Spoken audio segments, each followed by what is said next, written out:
Hey everyone, welcome back. Today, we're diving into how to use a credit card for beginners in 2025.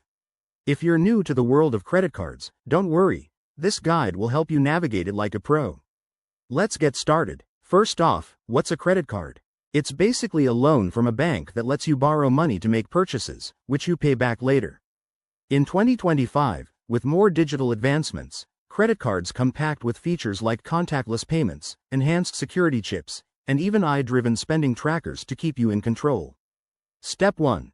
Getting your first card. Start by checking your credit score. Many free apps can help with that. Look for cards designed for beginners, like those with no annual fees or rewards for everyday spending. Apply online through reputable banks, and remember to read the fine print on interest rates and terms. Now, using it wisely is key. Treat your credit card like cash. Only spend what you can afford to pay back by the due date. Set up automatic payments to avoid late fees, which can add up quickly.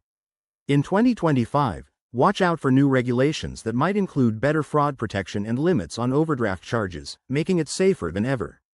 Let's talk benefits. Credit cards offer rewards points, cashback, and even travel perks. But beware of the risks. High interest rates on unpaid balances can lead to debt. Always pay more than the minimum and keep your credit utilization under 30% to build a strong credit history. A few pro tips for 2025. Use budgeting apps that integrate with your card to track expenses in real time. Be cautious of online scams and enable two-factor authentication. And if you ever feel overwhelmed, reach out to financial advisors. They're more accessible than ever through virtual chats. In conclusion, a credit card can be a powerful tool for building credit and earning rewards, but it's all about responsible use.